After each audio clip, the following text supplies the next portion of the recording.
Ó Senhor. Que as palavras do Santo Evangelho sejam perdoados os nossos pecados. Amém. Então, hoje nós celebramos São João Batista, juntamente com todas as igrejas que têm como padroeiro São João Batista. Então, nossa cidade tem o padroeiro São João Batista. Quando eu fui ordenado diácono, eu nunca me preocupei assim de ficar escolhendo o tema da ordenação. Me preocupava em fazer os estudos, e daí eu deixei para escolher o tema, acho que um mês antes.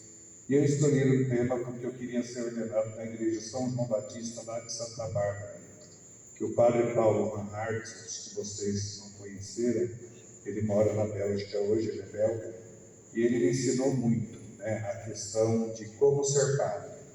Ele era um homem extremamente correto, extremamente de oração, extremamente de visita. Era impressionante que quando muitas vezes eu ligava para ele, porque eu ficava nas férias trabalhando para ele na secretaria. Padre, tem um doente. Quando eu pensava que ele estava indo, ele já estava voltando.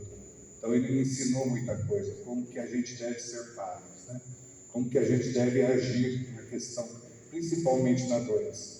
Hoje eu estava em Piracicaba, me ligaram que tinha acontecido isso, peguei o carro e voltei imediatamente para ir no hospital.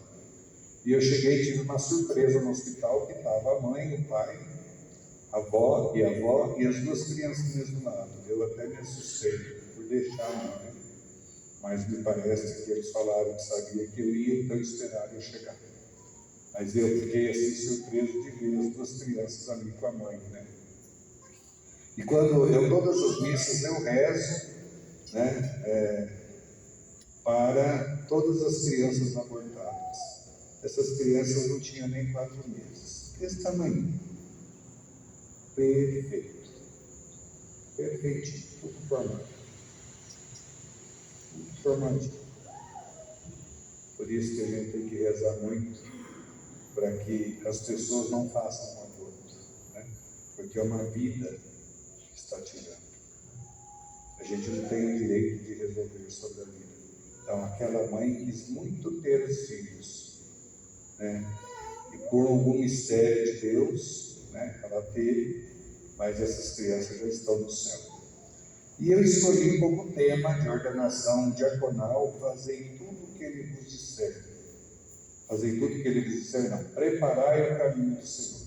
Fazei tudo o que ele vos disser, era meu lema de ordenação presbiteral, diaconal. Preparai o caminho do Senhor. Então, São João Batista preparou o caminho do Senhor. Ficou no deserto. Mas é interessante a gente olhar, Isabel era uma mulher idosa, Zacarias também.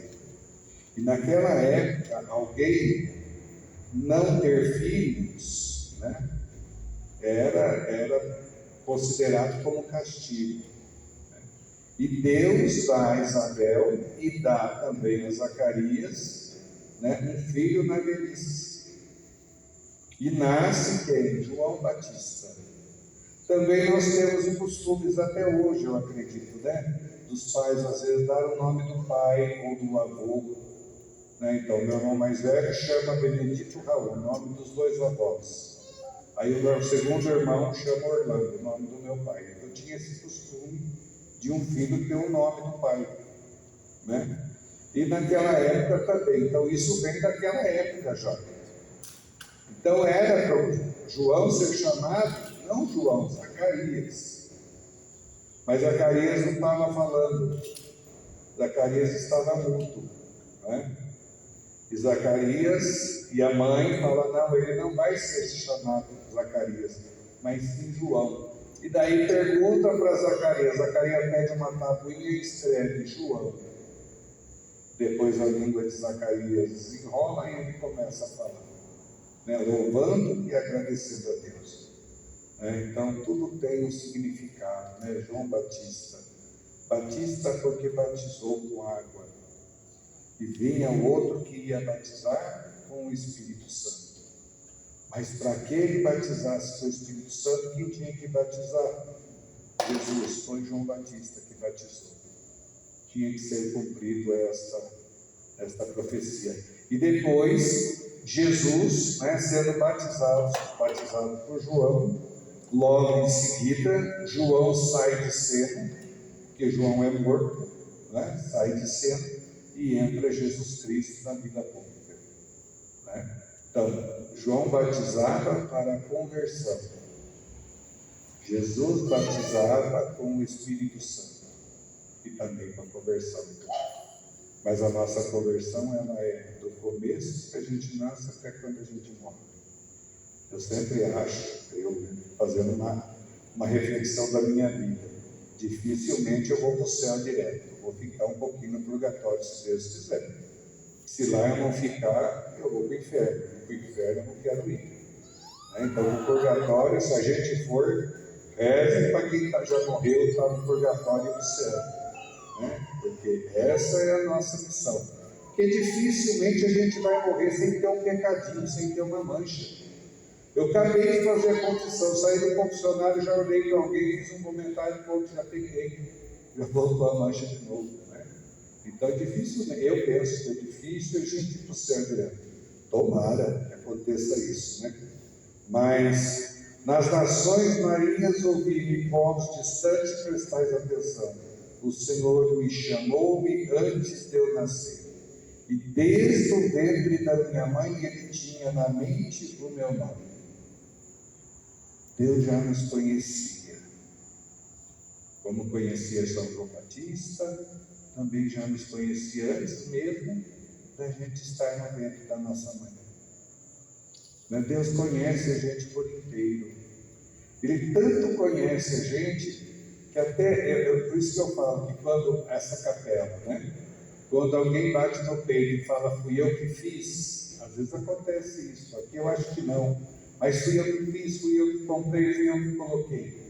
Antes de você pensar em tudo isso, Deus já tinha feito tudo isso. Antes de nós pensarmos que a capela, né, de Santo Expedito ia ser aqui, Deus já sabia. Antes mesmo de ter construído tudo, antes mesmo de ter comprado o terreno, ou ter ganhado o terreno. Deus sabe de todas as coisas. Nós é que não sabemos nada. Às vezes nós achamos que sabemos muito, mas não sabemos, né? Então, Deus nos conhece, Deus sabe o nosso nome, Deus sabe tudo aquilo que fazemos. E depois o salmo que nós proclamamos diz assim: eu vos louvo e vos dou graça ao Senhor, porque de modo admirável me formastes. Então, de modo admirável. Depois ele diz assim, é o Salmo 138. Senhor, eu sei que tu me sondas, Senhor, eu sei que tu me sondas. Deus nos conhece até nas profundezas do inferno. E Ele está lá com a gente. Aonde a gente está, Deus está com a gente. Deus sabe todos os nossos passos. Deus nos conhece quando estamos dormindo, Deus nos conhece quando estamos andando, Deus nos conhece quando estamos sentados. Deus nos conhece por inteiro. Deus conhece os nossos pensamentos. Nem a nossa esposa sabe o que a gente pensa e nem o nosso esposo sabe o que a gente pensa. Às vezes nem a gente sabe direito o que pensamos, mas Deus sabe de tudo. Então Deus sabe aonde estamos, o que fazemos, como agimos, né? Fostes vós que me formastes das entranhas do seio da minha mãe, e vós me tecestes, tecer é formar o corpo.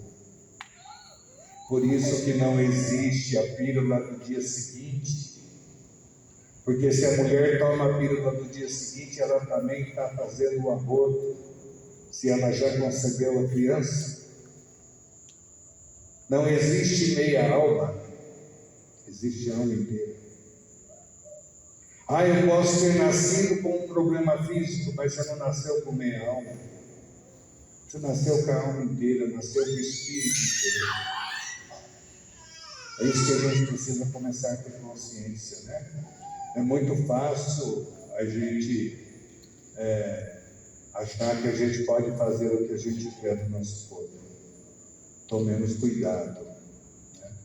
Porque às vezes você pode fazer um aborto com 14, 13 anos e não saber direito o que está fazendo, ou não ter consciência profundamente disso. Mas uma hora você vai ter uma conversão e aquilo que você fez e que você descobriu com 60 anos, que você se converteu com 60 anos, vai vir aquele aborto que você fez com 13, 10 anos. É um problemão para a mulher. Nós que atendemos confissões sabemos o quanto isso é complicado na vida de uma mulher. Então a gente não pode decidir a nossa vida, podemos decidir a nossa vida, não a vida dos outros. Não podemos decidir o que fazer com a vida dos outros. O que está no nosso ventre da mulher é aquilo que Deus teceu. Né? Ele teceu. Eu dizia umas missas atrás que não existe mãe solteira, existe mãe. Na nossa época, né, que não é tão longe, então de 55, quando eu era criança, Maria vai ser mãe solteira. Naquela época eu não entendia, hoje eu vejo. Ela é mãe, não é mãe solteira. Né? Tem gente que sente o prazer e larga a mulher sozinha. E a mulher é forte e faz com que a criança nasça e viva. O dia que eu falei isso na missa lá na Matriz, uma senhora no final da missa falou: Padre, o senhor me fez ficar emocionado, porque há 55 anos atrás eu estava dando a luz e eu era considerada mãe solteira. Mas eu tenho um filho que me ama e que nunca me deixou desamparado. Né? Então, não existe isso. Então Deus sabe da nossa vida. Depois, uma leitura dos Atos dos Apóstolos. Antes que Jesus chegasse, João pregou um batismo de conversão. João pregava um batismo de conversão de alguém que deve se converter. E depois Jesus vem para nos dar o batismo do Espírito Santo. Depois o Evangelho vai falar do nome de João, e eu já disse, né? Completou-se o tempo da gravidez de Isabel e ela deu à luz a um filho. Os vizinhos e parentes ouviram dizer como o Senhor tinha sido misericordioso para com Isabel. E alegraram-se com ela. No 8º dia foram circuncidar o menino. E daí pergunta-se o nome e se dá o nome de João. João Batista, o precursor, né? Aquele que veio para nos mostrar o caminho do Senhor. Então, preparar o caminho do Senhor é a gente preparar não o nosso caminho, mas o caminho de Deus.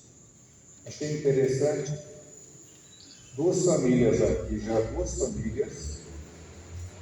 vieram conversar comigo, juntamente com os filhos, e disseram: Padre, os meus filhos não têm celular. São pessoas de posse. E eu disse: parabéns. Tem celular quando eles deixam usar, quando eles estão pertos. Estão sabendo educar os filhos. Hoje nós vamos nos restaurantes, o pai e a mãe e o filho com um tablet pequenininho, assistindo desenho. É mais fácil, não dá trabalho, né? A gente não precisa ficar correndo atrás. Agora não precisa correr atrás. Depois que crescer, cuidado, que depois nem correndo atrás vocês vão conseguir segurar. É necessário a gente pensar nisso. Que os nossos filhos estão mais no celular e na TV do que em comunhão com o pai e com a mãe. A gente não pode fazer isso. A responsabilidade do padre é cuidar da paróquia e dos seus paroquianos. A responsabilidade do pai e da mãe é cuidar dos seus filhos.